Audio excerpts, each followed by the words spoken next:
अस्सलामुअलैकुम, welcome back to my channel.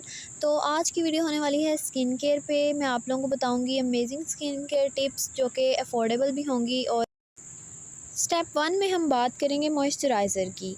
Moisturiser आपकी skin के लिए बहुत इम्पॉर्टेंट है कि सर्दियों में हमारी स्किन इतनी ड्राई हो चुकी होती है कि स्किन जो है वो फटना शुरू हो जाती है। मॉइस्चराइज़र को आप सर्दियों में ज़्यादा से ज़्यादा यूज़ करें। फेस के साथ साथ इस हाथों पे और पाँव पे भी कोई भी लोशन या मॉइस्चराइज़र जो आपको सूट करे वो लगाना चाहिए, क्योंकि इसके बहुत सारे बेनिफिट्स होते हैं। ड्राइनेस को कम करता है, आपकी जो सेंसिटिव स्किन होती है उसके लिए ये बहुत हेल्पफुल होता है। ठीक है कि आपको दिन में एटलीस्ट 2 से 3 दफ़ा आपकी अपनी जो फेस है उसको मॉइस्चराइज़ करना चाहिए। चलें जी, नेक्स्ट स्टेप की तरफ आते हैं। सेकंड स्टेप है हमारा सन ब्लॉक।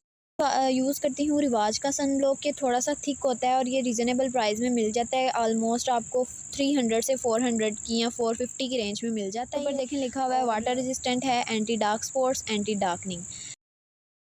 मज़े की बात इसमें यह है कि जब आप सन ब्लॉक को अप्लाई करते हो तो उसके बाद आपके फेस पे जो है ना थोड़ी सी वाइट सी लुक आना शुरू हो जाती है। थोड़ा आपको ये वाइटनिंग प्रोवाइड करता है। उसके बाद आपको किसी भी फाउंडेशन की बेस लगाने की बिल्कुल भी ज़रूरत नहीं होती। फाउंडेशन जो होती है वो आपकी स्किन को डैमेज करती है। वो कभी कभी यूज़ करने के लिए वो ठीक है, लेकिन सन ब्लॉक आप डेली यूज़ कर सकते हो। कि सन ब्लॉक को अप्लाई करने से क्या क्या बेनिफिट्स हो सकते हैं। जो आपके चेहरे पे कोई रिंकल्स हों तो ये उनको हाइड कर देता है, और सन स्पॉट्स को भी हाइड करता है, क्योंकि प्रोटेक्शन करता है। स्किन कैंसर से भी आपको प्रोटेक्ट करता है, क्योंकि जब आप बाहर निकलते हो जो सूरज की शुआएं होती हैं वो आपकी स्किन के लिए बहुत हार्मफुल होती हैं। तो आपकी जो डार्कनिंग है स्किन की उसको कम कर देता है। तो जी फिर बात करते हैं हम क्लींजर पे।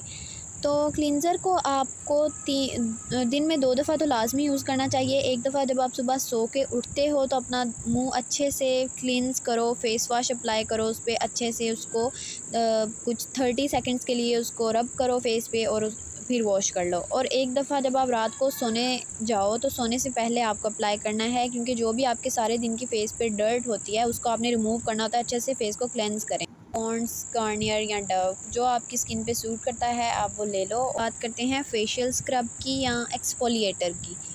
तो एक्सफोलिएटर जो है वो भी आपकी स्किन को जो है बहुत स्मूथ सी लुक देता है और लार्ज पोर्स को ख़त्म करता है, क्योंकि आपकी स्किन जब बाहर एक्सपोज होगी तो आपके जो पोर्स हैं वो खुल जाते हैं। नेक्स्ट एक बहुत इम्पॉर्टेंट टिप है कि क्या आप अपने जो स्किन केयर टूल्स होते हैं उनको वॉश करते हो डेली।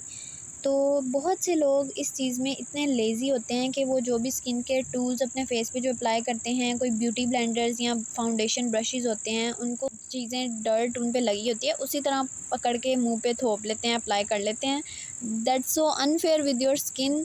आपको बिल्कुल भी ऐसा नहीं करना चाहिए। अपने जब भी आप फेस पे चीज़ें अप्लाई करें, इन टूल्स को यूज़ करें तो आप उनको डेली वॉश करें। तो मेरे पास टिंकल रेज़र्स हैं, ब्यूटी ब्लेंडर है, मैं इनको वॉश करूँगी। तो आप कोई भी जो फाउंडेशन है इस फॉर्म ब्यूटी ब्लेंडर से लगाने से पहले इसको ज़रूर वॉश करें, क्योंकि मेरा ये थोड़ा गंदा नहीं है, बिल्कुल साफ़ है, लेकिन मैं फिर भी इसको अप्लाई करने से पहले इसको वॉश करूँगी। टिंकल रेज़र्स का जिन लोगों को नहीं पता, मैं थोड़ा सा इसके बारे में बता देती हूँ। ये बहुत हेल्पफुल होते हैं जिनको वैक्स नहीं पसंद होती, क्योंकि वैक्स से बहुत पेन होती है। तो टिंकल रेज़र्स और अनदर ऑप्शन आप वो यूज़ कर सकते हो। ये ब्लेड होती है इनके आगे एक छोटी सी, और ये बहुत ही आराम से आपके जो बाल हैं वो उतर जाते हैं। ये इस तरह के कुछ होते हैं, ये देखें। तो इनको हेयर्स को उतारने का तरीका ये होता है कि आप पहले अपनी स्किन पे कोई भी मॉइस्चराइज़र अप्लाई कर लें या लोशन अप्लाई कर लें। उससे आपके बाल जो हैं थोड़े वो सॉफ्ट हो जाएंगे। उसके बाद आप ब्लेड से अपने बालों को इजीली रिमूव कर सकते हैं। तो जी इन सब चीज़ों को वॉश करने का मकसद ये है कि आपकी जो ब्यूटी ब्लेंडर्स में जो जर्म्स होते हैं, बैक्टीरिया होते हैं, उससे आपकी स्किन को एलर्जी हो जाती है। तो you should wash your these tools, ताकि आप लोगों की जो स्किन है उसके साथ आप अच्छे से बिहेव करें। आपकी ही स्किन है, किसी और की नहीं है। प्लीज़ उसके साथ अनफेयर बिहेवियर ना रखें और उसकी केयर करें।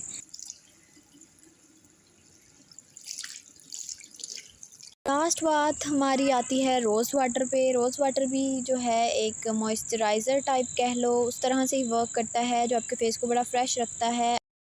से भी बड़ी ग्लोई सी लुक आती है, जो फेस है उसको स्मूथ रखता है। तो रोज़ वाटर भी बहुत हेल्पफुल रहता है इसमें, आपके जो फेस है उसको डिहाइड्रेशन से भी ये बचाता है। तो रोज़ वाटर भी बहुत बेस्ट है स्किन के लिए, स्किन केयर के लिए। और ये थी आज की टिप्स और ट्रिक्स स्किन केयर रूटीन से रिलेटेड। उम्मीद है कि आप लोगों को वीडियो पसंद आई होगी। अगर आप लोगों को वीडियो पसंद आई है तो इसको लाइक कीजिएगा। और मुझे उम्मीद है कि अगर आप ये टिप्स और ट्रिक्स को फॉलो करोगे तो आपकी स्किन बहुत बेहतर हो जाएगी पहले से। डेली केयर करना शुरू करो, आहिस्ता आहिस्ता स्टेप्स को इंक्रीज़ करोगे तो आपकी स्किन बहुत बेहतर हो जाएगी, गारंटी है मेरी तरफ से। आपकी अपनी स्किन है, आपने केयर भी खुद करनी है। Be kind with your skin और केयर करते रहा करो। अल्लाह हाफिज़, मिलेंगे नेक्स्ट वीडियो में।